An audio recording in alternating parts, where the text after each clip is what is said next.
Welcome back to the Diversity in Action podcast. My name is Yolehema Felican, and I have the privilege to serve as the Director for the Office of Student Diversity and Multicultural Affairs. To kick off our first podcast of the academic year, we will take an opportunity to discuss our most recent efforts to advance diversity, equity, and inclusion here at Fairfield. And what better way to do that than to introduce our inaugural Vice President of Diversity, Inclusion, and Belonging.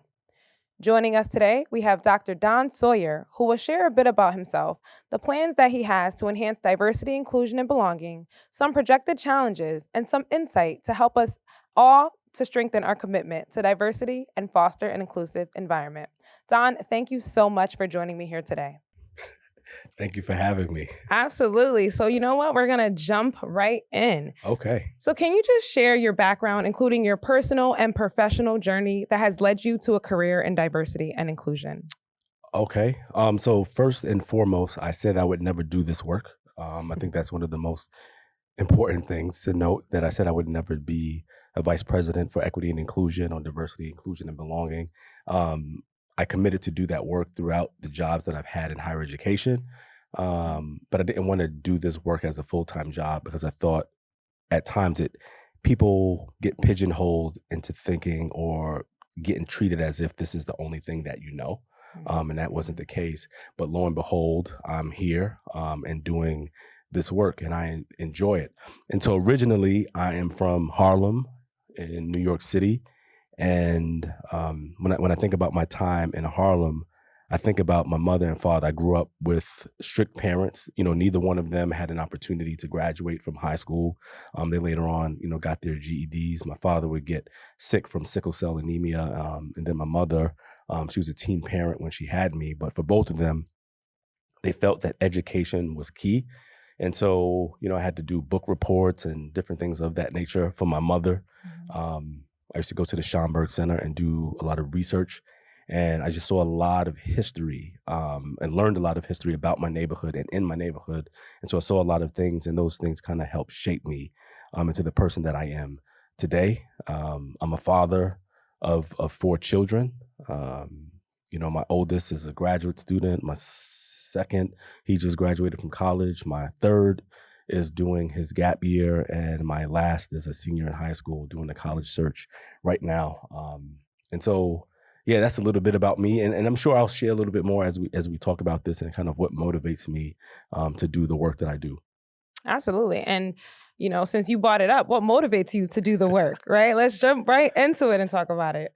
I think working in higher education, and one of the reasons why I've stayed in higher education is because I think we're uniquely positioned to have an impact on a larger world, right? Because you have students who are coming to campus from all different walks of life, and they're ready to learn. They're ready to do something with their lives. They're ready to be shaped and molded into the people that they will be or start out being for the rest of their lives. And so I think as an administrator or as a faculty member, I get motivated by the aha moments that students have, right? Where students come into the classroom, a lot of times they're nervous.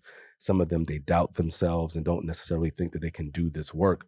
But working with students in the classroom, and when they have that aha moment and realize that they do have the capacity to do this work, it's just that they have to believe in themselves. They have to challenge themselves, and creating that space, for students to grow and learn. That's the thing that keeps me coming back. The other piece, that I told myself is that I wanted to be an administrator like I never had. I had some positive influences in my life, and so I honor them through the work that I do. But I also wanted to kind of go deep and be with the students and doing this work and being my full, authentic self in doing this work. Absolutely. Something that you mentioned just in regards to, students and those aha moments, right?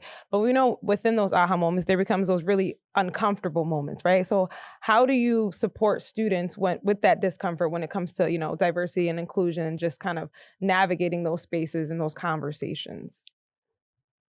Well, I think it depends. And so one of the things where I talk with students is if you were to talk with, students that I've worked with over my career, like I've been in higher education for almost 25 years.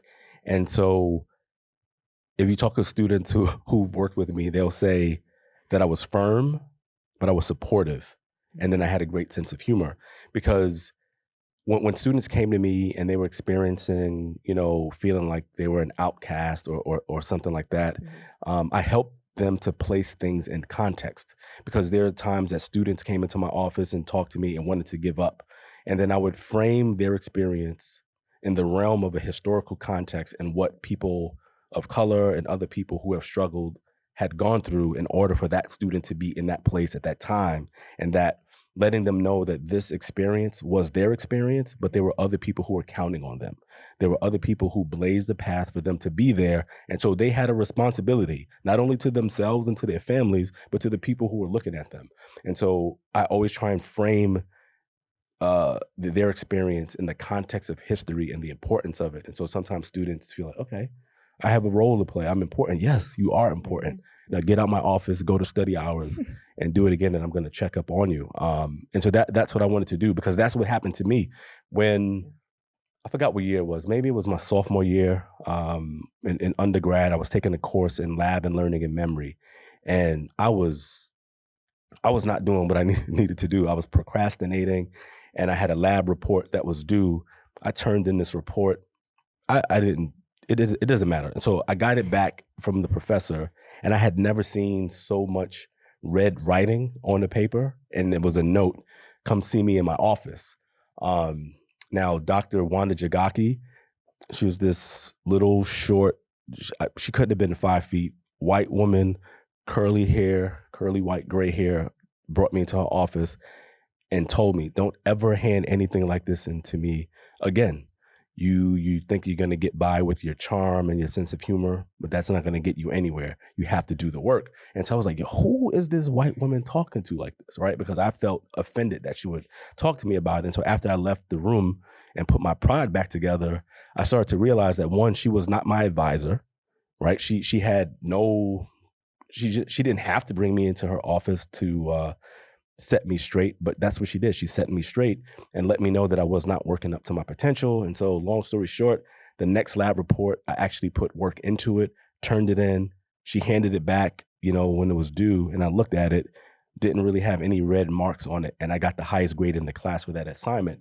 And so for her to intervene and let me know that I wasn't living up to my potential and that she wasn't going to take anything less than my best was a pivotal moment for me. And so I honor her in doing the same thing for my students, right? Like, you're not going to come in my presence. You're not going to slack off, because you have this in you. You can do it, and I'm going to help to pull that out of you. And so that's how I work and navigate with my students, whether they're in my courses or if I have some type of an advisory role with them.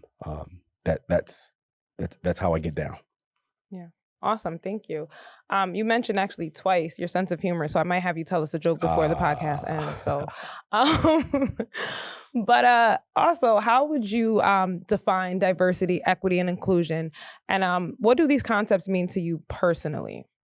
I think if we start with diversity, I think diversity is used so much that sometimes it can mean something and nothing at all. If we were to go around campus and ask people to give us a definition of diversity, we're going to get a lot of different things. But when I think about diversity, I just think of representation, right? Diversity is probably one of the easiest parts of the equation when you think about transforming higher education through diversity, equity, inclusion, social justice, and things of that nature. Diversity is just multiple types of representation, like different types of people, different identities coming together and existing in one space, right? That's the diversity piece. That's the easy part, right? Then you have the inclusion, right? The inclusion piece is the active engagement with the diversity that's represented on your campus or in your corporate space. The equity piece, and sometimes people mistakenly use equity and equality interchangeably, and we know that that's not the same thing. And so when we're talking about equity is giving people what they need to succeed. Equity doesn't necessarily, not necessarily, it doesn't mean giving everyone the same thing. It's understanding the people, understanding what's needed and giving everyone what they need in order for them to succeed. And I think belonging is feeling as if you have access to everything that is your right as a student or a member of said community, right? And so these are like simple definitions. Of course, once humans are involved, they're not as simple, but those are, I think, are simple definitions when we think about diversity, equity, inclusion, and belonging. Awesome. Thank you so much for sharing that. You sort of spoken about this more so when you were in college, but can you share a transformative moment in your career that had a significant impact on you? A transformative moment. Yeah, yeah. So this is after college. This was my first job. No, it's my second job. When I came to Syracuse, and I was in residence life, which was in the Division of Student Affairs, and they talked about, they said that we had this vice president who was the vice president of student affairs. And, as a new professional, vice president sounds like huge. It's like larger than life. I'm like, a vice president.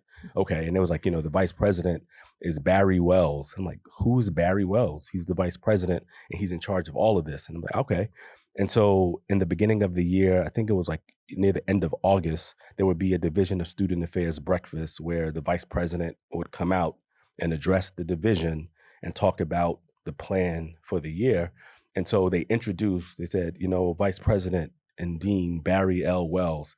And he comes out and Barry L. Wells is a Black man, right? And I'm like, yo, he's the vice president of all of this? All of these people are under him? And I'm like, yo, what? How? Like, I just didn't understand it. And so when I saw him, I was like I saw myself in him, right? And like, I'm getting excited about that, right? Because like I get tingled because it was like, yo, it blew my mind because it's not that I didn't know it was possible. I didn't think of it, right? And so when I saw him, I was like, yo, I want to meet him. And so I was like, I want to meet Barry Wells. And it's like, what are you going to meet with him for? You're just an assistant residence director. He's not going to meet with you. And I was like, all right. Well, I emailed his assistant and set up a meeting. And he said yes. And so I went to his office and he said, welcome. And he was like, I think it was like the first question or the second question that he asked me is, when are you getting your next degree? And I'm like, bro, I just got this job and you're asking me about my next degree. But he was like, well, if you plan on staying in higher education, you're going to need to get additional degrees. And he's like, people like me aren't going to be here forever. We're going to be retiring and we need to make sure that their people are coming up, the pipeline. And so when are you getting your next degree? And I'm like, well, if it's going to be like that. But he would meet with me every semester and I was able to watch him and see the things that he did. He always dropped gems and he let me know, even outside of him talking and meeting with me, just by seeing him there, it let me know that that was possible for me. And so that was transformative to see that and see him, early in my career. And I'm so grateful that our paths crossed and for all that he's done in my life. So shout out to Barry L. Wells. Yeah, just when you were talking about that, you just spoke about diversity at the baseline, right? It's just representation and being able to see yourself, right? So I think that that's amazing. So you spoke about, you briefly mentioned just about Syracuse and the different institutions that you previously served at. So what brings you to Fairfield? What brings me to Fairfield? Great question. So part of it was like, so I believe in seasons. Right, I don't believe in staying anywhere longer than you need to be there. I've seen some of my favorite players stay too long. Like, bro, you should have retired a while ago. And I never wanted to reach that point. And so at Syracuse, I was there for 12 years. I had finished my PhD, and I wanted to be a faculty member. And so I had to go out on the road and send my materials out and see if anyone would be interested in me. And so I didn't really do a big search. And so after my 12 years at Syracuse, I always would say that if I can leave an institution and look back and know that it has been improved and that it was better as a result of my presence there, then I can leave with a clear conscience. And I felt that way about Syracuse. And so it was my time to leave and start afresh. And I went to Quinnipiac. I was there, for 11 years. And again, once I got to the 10-year mark and was thinking about, what's next for me, And it got to a point, and then this Fairfield position came across my desk, and I was like, okay, let me look at this and see what it's about. And I was drawn to it by a couple of things. One, the fact that it was an inaugural role. It was able to be something that was to be built. And it was a place where I thought that we would be able to develop a collective vision, not just by me coming in and setting that vision, but really coming in and meeting with faculty, staff, students, alum, partners to create a collective vision for who we wanted to be at Fairfield. And so that was a draw. I knew about the religious affiliation, that it was a Jesuit institution. I spent, first through 12th grade in Catholic school, not a Jesuit school, but I was familiar with Catholic education. And I spoke with one of my good friends, one of my best friends, Alvin Sturdivant, who works at a Jesuit institution. He works at Seattle University. And I was like, Alvin, you know me, you know how I get down. Like, do you think that this is going to be a good fit? Like me at a Jesuit institution. And, he keeps it straight with me. He was like, yeah, I think you can do some good work there. I met a lot of good people, and I felt that it was the right place for me at the right time. And so that's why I'm here. I've been here for 2 months. And I mean, as of right now, I'm still hopeful. I still believe that I made the right decision, and just starting to slowly build my network here in order to kind of keep on this path of creating a collective vision for the institution. Awesome. Thank you for that. And you made the right decision. I always tell you, I'm so happy that you're here. Okay. Like I'm so happy that you're here. But that's the thing. Like people keep on saying, oh, we're so happy that you're here. And I'm like, okay, what does that mean for you? Because once you hear it for the 5th time, it's like, okay, but are you going to be committed to doing this work with me? You know what I mean? Like, and that's what I'm asking people. Oh, we're so excited that you're here. But okay, I want you to keep that same energy 100% as we start, moving through. And sometimes things are going to get difficult. In the conversations that we've had, we know that DEI work is not always neat and clean, right? Like, we're going to go through some stuff. It'll get messy at times. There's going to be some pain points, but that's the process that we grow through, right? And so, I just want everybody out there who's listening, just to make sure you keep that same energy when it's time to be putting in the work. Listen, I know I will, okay? Like, and I'm sure I speak for my colleagues too. Like, we're in this work, right? And we're just happy that, again, the vision piece, right? Like, you come with a lot of different experience over the years from different institutions, and then how can we enhance, diversity efforts at Fairfield? So for a lot of different reasons, just happy that you're here, and the energy that you bring as well. Like you say, how you get down, right? Like, you bring it all, right? Because we're here for it. So you mentioned vision, which was a great ending point for that previous question. So we'll just talk a little bit more about what's your vision for diversity, inclusion, and belonging here at Fairfield, and what are some of your top priorities as you're, still figuring out about the institution? So my vision is going to be guided by the people, right? I'm new to this place. There are people who have been doing some work before I got here, people like you, right? You've been doing some work before I got here. Things that have worked, things that have not worked, and where you feel that the institution needs to be. And so for me is kind of connecting with people like you and others who have been committed to this work to kind of think about, like, how do we collectively set a vision? And so my vision would be that Fairfield is a place where anyone who comes here to join this community, that they feel that they have everything they need to survive. They feel that they have everything that they need to be successful, and they feel that they have everything that they need to thrive. And so when I think about that, this is going to be tied to one of the things that we have to do. One of the first priorities is to get a climate survey done, because we need benchmarking, right? We need to know where we are as a community. Where do we stand when we talk about diversity, equity, inclusion, social justice, and things of that nature? Where do we stand? And seeing where we stand and using that to allow us to determine the next steps in developing this strategic plan and vision for the institution. Now, when we do this survey, we're going to find out that there are things that we're doing well And we're going to find out there are things that we're not doing well and that need to be dealt with.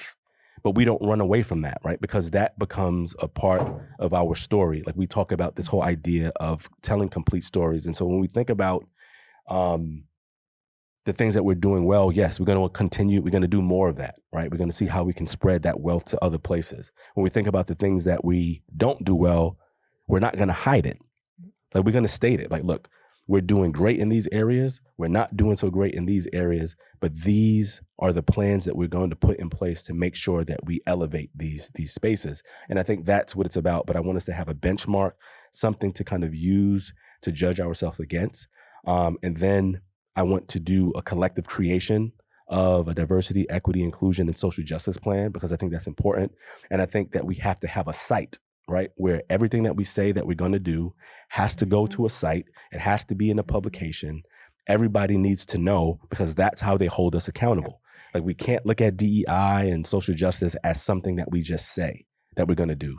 We can't look at it and be like, oh, we hired Don, our job is done. No, the work has just begun. But we use these plans and we put it out there publicly, because that's how the people hold us accountable, and that's how we hold ourselves accountable to the things that we said that we're going to do. And periodically, whether it be every semester or every year, we release another report that shows, okay, this is what we said we're going to do. This is what we've done. These are the successes that we've had.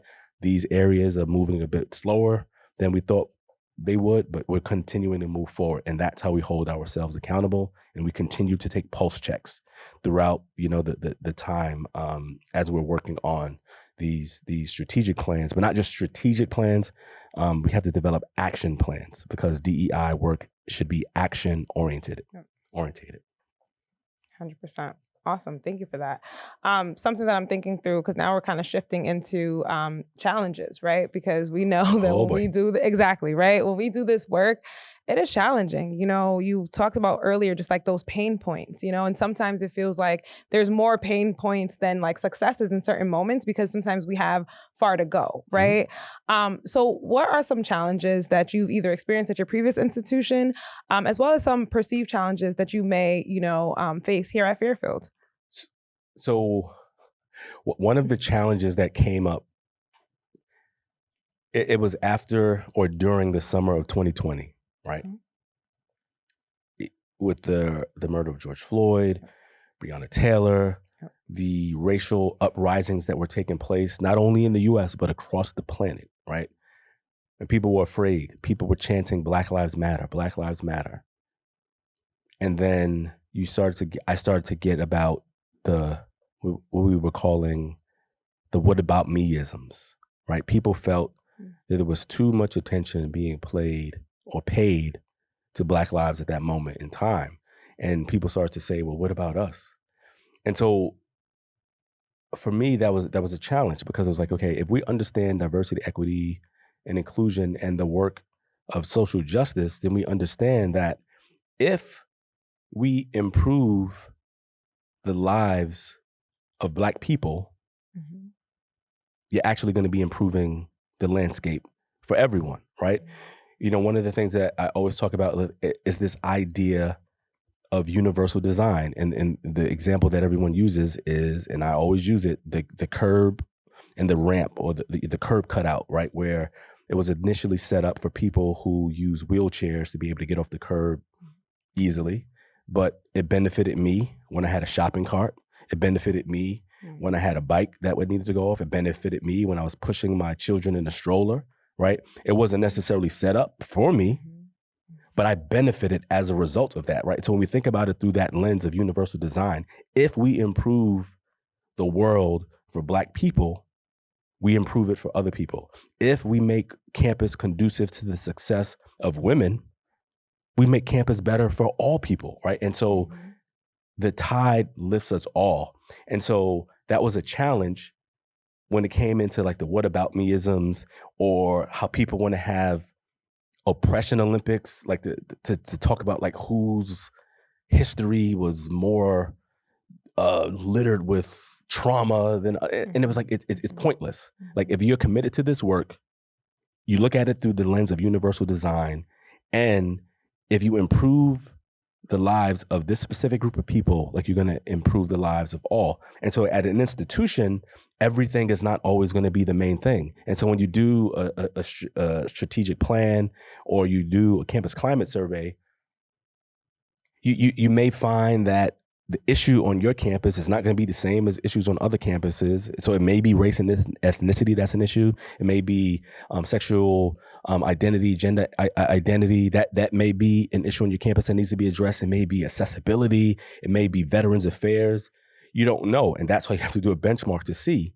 Yeah. And so, but everything is not always going to be the main thing. You might work on race and ethnicity at first, and that's going to get to a place where you're proud of. You don't necessarily take your eyes off of it, but you understand that there are other areas that need to be focused on. And so you focus there while still maintaining the good work that you did here. And then that becomes the main thing. And so it's not a competition. Like, we're trying to do the work that's going to improve the campus climate and culture for everybody who's a part of the community. Awesome. Thank you so much for that. As you were speaking, especially when you said 2020, right? You challenge and 2020 became like synonymous, right? But when you started talking about the murder of George Floyd and Breonna Taylor and, just so much was going on within that time, it just made me think about myself and where I was in that moment, right? And the need to support students and to support the community. How do you stay grounded doing this work? Stay grounded. How do you stay grounded? Like, focusing on your mental health too, because this work is hard. It's, it's a lot of things. Okay. Yeah. So, and challenging as well. Like, there's a lot of those challenging moments, not only with the work, but also you doing this work. Right. So how do you stay grounded? Well, I believe in therapists.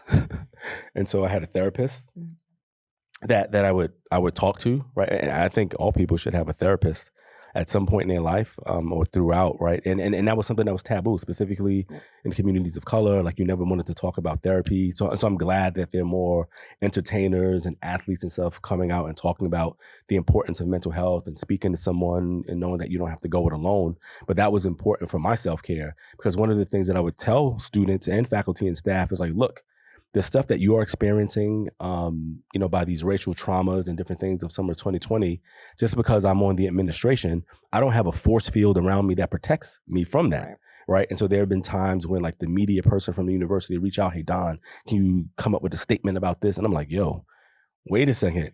I need to unpack this stuff and make sure that I'm okay in order to move forward. Because if I'm not okay, then I'm not going to be of service to the institution. And so I try and make sure that I'm okay. And one of the other reminders that I had recently within the past 2 days is that the acting president or interim president at Temple passed away on stage, right? So they were going to be doing this service where she was going to have to speak. And so she slumps over in her chair, they rush her out, and, later on, she's pronounced dead. Right. And it's like, and the other part is the event still went on. And so you have those of us who believe in this work, who are committed, like, we lead from a heart space, and we'll go and grind ourselves to the very end. And if we drop dead, the institution, they may have a memorial for you. You might get a little plaque outside the office where you used to work. But guess what? There's going to be a job search, and your position is going to be filled by someone else. And so, like, you have to create this balance. Like, you can't work yourself to literal death for any job. And so that's one of the things I have to remind myself, because I come from a heart space. I believe in this work, whether it's the work I do as an administrator, as a VP, or the work that I do as a faculty member in the classroom, or the work that I do in the larger community. I believe in it. I come from a heart space. I feel like it's my responsibility, but I also have a responsibility to protect myself, to protect my mental health, to protect my physical health, because if I'm not taken care of mentally, physically, and spiritually, I can be of no service to anyone else. 100%. I've learned that more recently. Even I have a clinical background, so I love the fact that you even brought up, therapy, because it has been taboo, particularly in the Black community. But just something that we have to really, really think about, because if we, do work ourselves, to death or to a point where we're no good to anyone else. Like, what are we really doing? Mm-hmm. And I feel like in this work, especially when you're so deeply committed, sometimes there's that kind of like fine line, right? Where it's like, this is who I am as a person. Like this work I do it on campus, I do it off campus. It's part of who I am. It's part of my identity, right? But then where is that line in between, right? When it comes to working and working yourself ridiculously, right? To do the work. Because one thing that I've realized is there's always work to be done. Yes. There's going to continue to be work to be done. No matter how much work you do, there's always, especially in this work, I mean, in general, but especially in this work, always going to be work to be done. Yeah, and guess what? When you don't respond to that email within 10 seconds of receiving it, the sun doesn't fall out of the sky, right? The sky doesn't fall and everything is okay, right? And I remember and thinking about doing this work and getting to the end of the year and was like, oh, I have vacation time that I didn't use. Like at previous institutions, you get like 22, 24 days, and it's coming up on like June. Why do I still have 24 days in my time off? Right? It's like, no, like I'm not taking care of myself. Right. And I think that's important. People talk about self-care. I mean, I don't think self-care should be used as a tool to be lazy. But I think self-care is important, specifically when doing this work, because it's hard work, right? It's you're pushing, you're pulling, you're making successes, you're taking steps back. Sometimes the work is painful, specifically when you're thinking about and responding to things that are happening in the larger society. You're not immune to it. Like you feel it as well. And so, again, I can't be there for the institution if I haven't been there for myself. And so if I'm going to do a good job for the institution, I would have to have done a good job for myself. And I think that's important. Absolutely. Yeah. Thank you for that. And I needed to hear that. And I'm sure so many others needed to hear that as well, right? Just to remind yourself, sometimes we know it, we'll say it to ourselves, but the action steps, right? Like being action oriented, it's like you won't actually do it. And when I mentioned to you the other day, I'm like, I took a mental health day, and you're like, we get those? And I'm like, no, I took a vacation day, but I needed that, right? Like when you're just like, this is getting so overwhelming, I need to take that day at a random Tuesday or whatever the case may be. Self-care really is just identifying what yourself needs in that moment. Like, what do I need? It doesn't necessarily mean a bubble bath or, a spa treatment every other day or something like that. If that's what your body needs, is what your body needs. But it's really tapping into yourself, which is super important. It is. And I'm glad you took that day, because again, like you have these days, use them. They're there for a reason, It may be a bubble bath. My thing is, I get manicures. That's part of my self-care. I go in every 2 weeks, have them take care of me, get my, I was talking with some of my friends, which I didn't even realize that some of my friends growing up, that they were getting manicures. They ain't let me know. I ain't start until later in life. And I'm like, yo, do you get the clear coat or do you let them buff your nails? And so it was like a little tension between that. But anyway, it was funny because we were arguing over whether or not you get a clear coat or whether or not you get the clear nail buff on your nails. But we're talking about things that we're taking care of ourselves, right? People are talking about, well, I get my pedicures too. I'm traveling. Okay.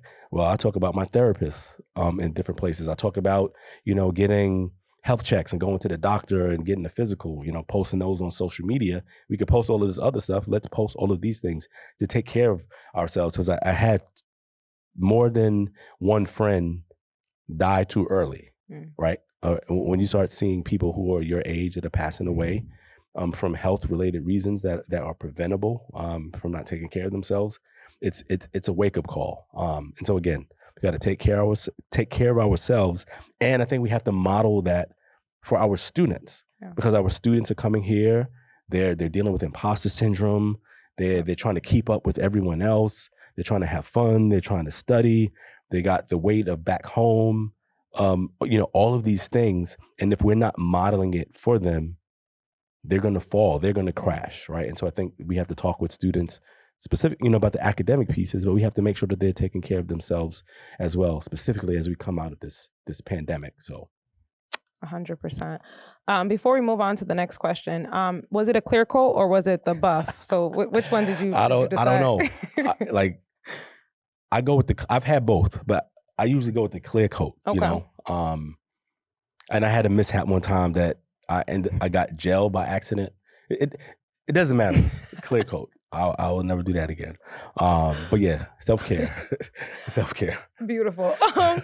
So earlier, Tom, we were just talking about doing this work together, right? And I was like, so happy that you're here. You're like, listen, keep that same energy, right? Yeah. So when we think about that, how can we work together to create a culture where diversity and inclusion really become an integral part of Fairfield's identity? So I think, and this was the other thing that brought me to Fairfield, right? Because I read about what it means to be a Jesuit. I saw I'm going to pronounce it wrong, the 4 apostolic preferences. I saw this thing about radical hospitality. And so in my mind, I'm like, well, DEI and social justice it seems intrinsically connected to all of those things. And so y'all going to make my job easy, right? And so that's what I think. I think I want us to get to a place where we feel that we all need to have a vested interest in creating the campus community that we want to be a part of, right? I'm not the vice president of students of color. I'm not the vice president of Black people. I'm the vice president of diversity, inclusion, and belonging. And that's everyone, right? We want students of color to feel that they are included and that they belong. We want white students to feel that they're included and they belong. We want members of the LGBTQ plus community to feel that they're welcomed and that they're members and that they belong.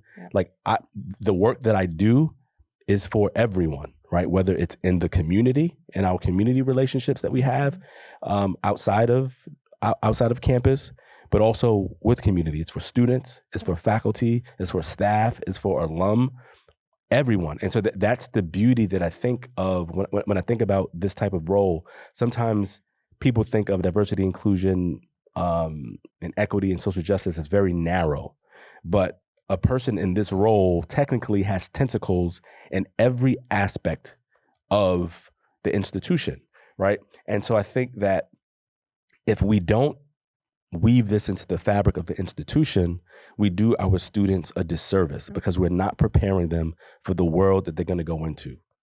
It doesn't matter what your racial ethnic identity is here. When you go into the world, you're not going to be working with everyone who shares your same racial and ethnic identity. And if you have not done the work, if you have not confronted issues, if you have not learned how to have civil discourse and how to have civil disagreements, you're not going to be prepared to be successful for the world that we're going into and the way that the world is shifting. And so this is for everybody. Absolutely. As you were speaking, I'm just like shaking my head, just like, yes, yes, yes, because I just had recent conversations. And when I became the director, I always said that one of my goals is to dismantle the idea that diversity is synonymous with people of color, because I'm like, it's not synonymous with people of color. And that's the narrow, view that a lot of people have when we talk about diversity, right? Because diversity truly is, as you mentioned earlier, representation, it's differences, it's everyone coming together to really, truly be in community with one another. So when you said that, I'm just like, yes, like this is just a conversation that I have pretty much on a daily basis because we have to help people do a lot of unlearning too, right? Because there's this idea that's not really valid, essentially. It's like I think I may have told you about my roommate in college. So matter of fact, I mean, I'm not going to say his name, but my roommate from college texted me as I was walking, and I was walking over here, and so he starts out. What did he say? He's like, "What's up, my Nubian king?" Right? Now, granted, he's white, right? And I was like, "What's going on, my vanilla brother?" And so when we moved into campus together, like we were an interracial roommate pairing, and we created a space in that room where we're going to talk about all of these different things. Like I'm white, and I'm Black from Harlem. He was white from Manchester, Connecticut.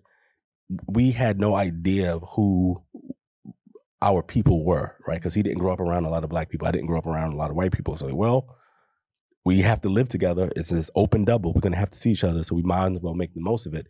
And so we would have like all of these debates and discussions and everything. He's a conservative Republican and I'm not. And so we don't agree with each other politically, but we still send crazy texts to each other. We still are connected. You know, he was texting me to let me know that he was going to be in the town next to mine to see if I was going to be there and we could connect, right? But we can still have those discussions and we can still build bridges across difference. Mm-hmm. Now, does he get on my nerves sometimes with his political stuff that he posts? Absolutely. Absolutely. Do I get past it? Yeah, for the most part, right? But I love him. You know what I'm saying? Like, I love him, even though politically we are not on the same side of the field. We may not even be in the same stadium, right? But I still love him. And I think that's something that we can produce on campus. We don't have to agree with everything that's happening, but I think we have to create a space where we can disagree, but not disagree in the sense where we never leave what we previously held to be true, right? Not that we believe in something so much that we shut ourselves off from ever hearing anything new, because I think that's when we're doing ourselves a disservice, right? There's certain things that I believed when I was an 18-year-old that I don't believe now, because I had different experiences with different people from different walks of life that countered my previous beliefs. And that would not have been possible outside of having these programs or having these intentional engagements on the college campus, whether when I was an undergrad or when I became a professional and was still learning. Like, that's the beauty, I think, of working in higher education. We have the opportunity to really make a difference in the lives of the people that we are entrusted with teaching. Amazing. Thank you for that. And though you've been sharing gems all day today, our time is very well spent. So I do want to close out just with one final question, and have you share, what message or maybe just key takeaways would you like to leave our viewers with? Key takeaways. I would like everyone to know that here's my motto: do good work and treat people well. That's how I approach everything that I do. Do good work and treat people well. And so what I want people to do, all of the people who said they're excited that I'm here, even the people who don't know why I'm here, because there's some people who don't know why I'm here. Like, when it was announced, I got messages on LinkedIn from other people who didn't agree that Fairfield needed this position. And that's fine. And I was like, well, if you feel that way, email me and let's set up a time to talk. They didn't, but that's neither here nor there. But I want people, if you're comfortable doing this work, come seek me out. People who are uncomfortable doing this work, come seek me out, because I think that we can do things together, right? And I don't think I will be successful unless we do things in a collective way. So I need the support of everyone. And so I'm still going to be going out and doing meetings with faculty, staff, and students. I plan to go meet with some of our athletic teams and the coaches over there. I plan to continue to meet with people in the surrounding community, because again, this work is impossible. This is not the work of any one individual. It's impossible to do without a collective effort. And so I hope everyone on campus sees themselves in this work, because that's the only way that I can be successful. And so I'm saying that from a very, very selfish place. I need all of you in order for me to be successful. Awesome. Well, again, and I'll say it again, so glad that you're here. Okay. Count me in, okay? Count me in for the work. I'm here. And we're here to support you. Again, like, happy that you're here. You're here to do the work. And it's just coming from the work that you do just on a daily basis. You can just tell that this is part of how you operate, and just really bringing your whole self into this work, being a heart-filled profession. And for the 5th time, 6th time, 7th time, happy that you're here. I'm sure all our viewers are too. So again, Don, thank you so much for joining us here. I'm Yolehema Felican, and this is the Diversity in Action podcast.